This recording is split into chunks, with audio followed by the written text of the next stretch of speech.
And our first speaker tonight is Senator Michael Sanchez. And Senator Sanchez is a man who I personally have great admiration for, and he's a man that we at the center all admire and have great respect for. Senator Sanchez has served as the Senate Majority Leader since 2005, and I can tell you that's a really tough job, and he's done it for a long time for all of us. He's a brilliant leader of our Senate, and we are very lucky to have him. We see him as a man who has held his finger on a dike for the last few years, holding back a flood of potentially very damaging policies that would hurt New Mexicans.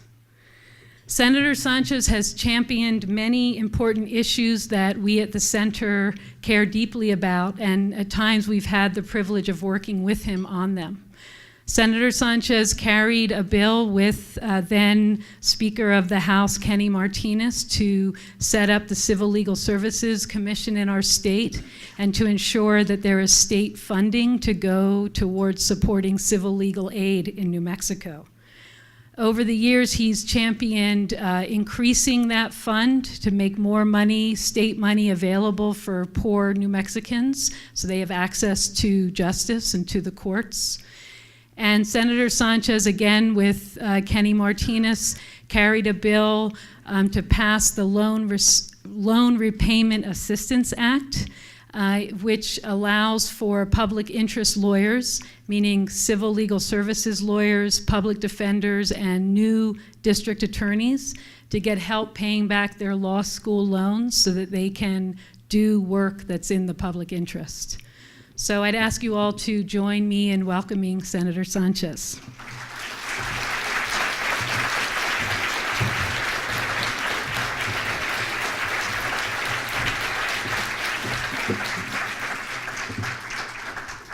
Good evening, everyone. It's great to be here.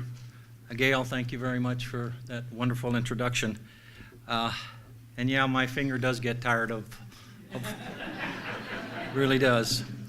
But I'm limited to 5 minutes, so I'm going to stick to my script here. But I wanted to say one thing. I just wish that I took as good a picture as Senator Bingaman takes out in the lobby. If you noticed, his picture looks fabulous. I look just plain awful. So you look great, Senator, and thank you for being here. To Peter, the entire board, Kim, Gail, Stacy, and all the staff and volunteers and supporters, I congratulate the New Mexico Center on Law and Poverty for its 20 years of service to and advocacy for the people of our state, especially those in need.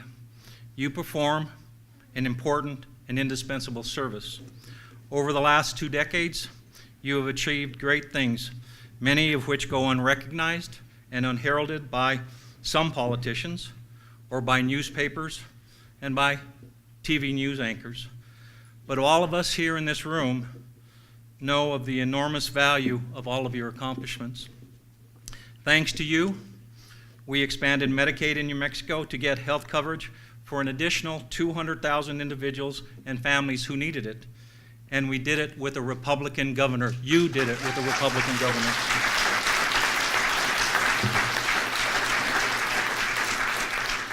Thanks to you, farm workers can no longer be denied workers' compensation. Those who do the backbreaking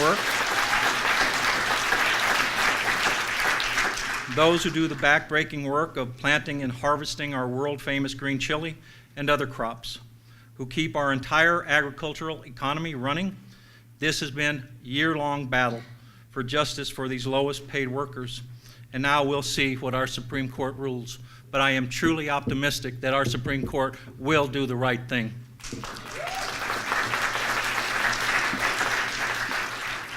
Thanks to you all, the men and women returning home from prison and re-entering our communities and families in New Mexico are able to apply for Medicaid coverage prior to their release.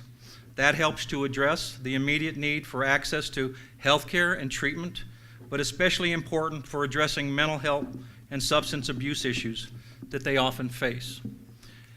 Thanks to you, a federal court stopped this administration, the Martinez administration, from implementing new work requirements for people seeking SNAP food assistance.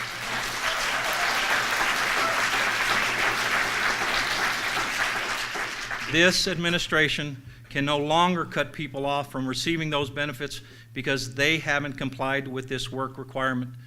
And let me tell you, that's one of the most significant things that I think that has ever happened in the state of New Mexico. Thank you once again for all of that. Thank each and every one of you. Over the years, I have worked with the Center on Law and Poverty during my years in the legislature, and I'm proud of many of the accomplishments because we believe in equal access to justice. Together, we passed legislation that established an annual appropriation from the state for civil legal services for those who cannot always afford to pay for them. And since then, we have protected and increased that important funding. Between 2007 and this year, more than $16 million has been provided to support civil legal services through New Mexico Legal Aid and others who are often the legal emergency room for the poor in our state. I also need to tell you that two of the individuals who were working with us on your behalf were Peter Mowry and Tom Horan, who really worked very hard to get that accomplished, and they deserve a big round of applause for what they've done.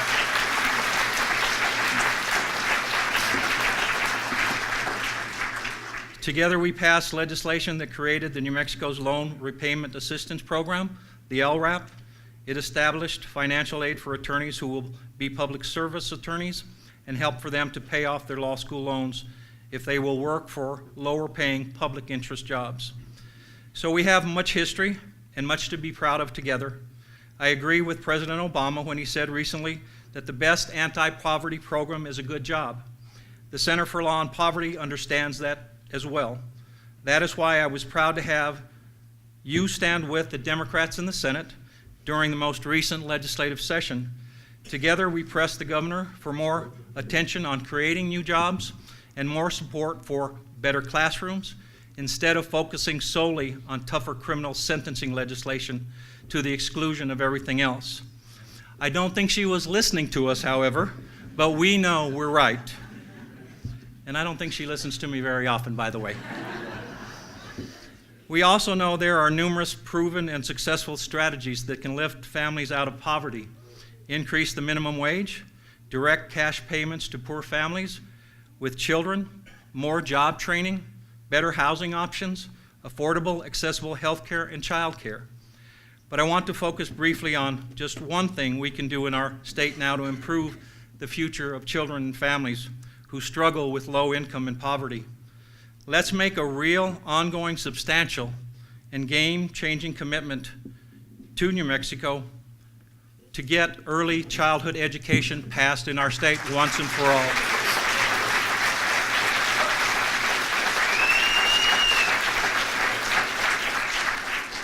You, along with others, have been in the forefront pressing for that to get money from our permanent fund to help those families that need it the most. You all know the figures. 1 out of 3 children in our state is living in poverty, the highest level of children living in poverty in the nation. Their overall economic well-being is ranked 48th or 49th worst.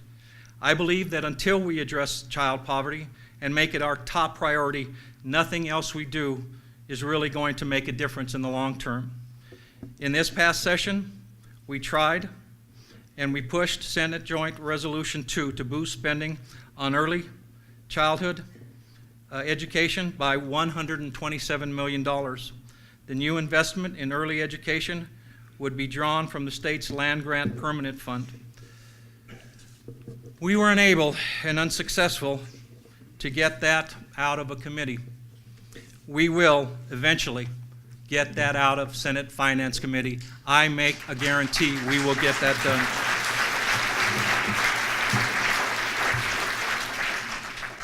I firmly believe that if we get that before the people of the state of New Mexico through a constitutional amendment, the people of New Mexico will vote overwhelmingly in favor to use that money and that fund to help the most vulnerable of our citizens, the children of our state.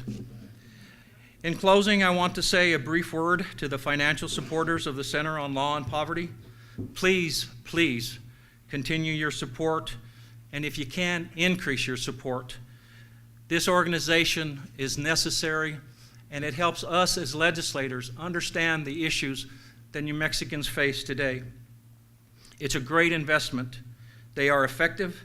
They fill a unique role that becomes more important with each passing day. To the Center on Law and Poverty, I want to say thank you.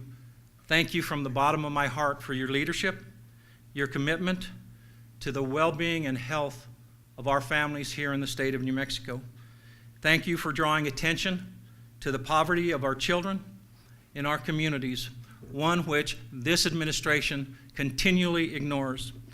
And thank you for giving us encouragement and hope, and for organizing and galvanizing us to continue to fight for economic justice in the state of New Mexico. Thank you all very much, and have a nice evening. Thank you.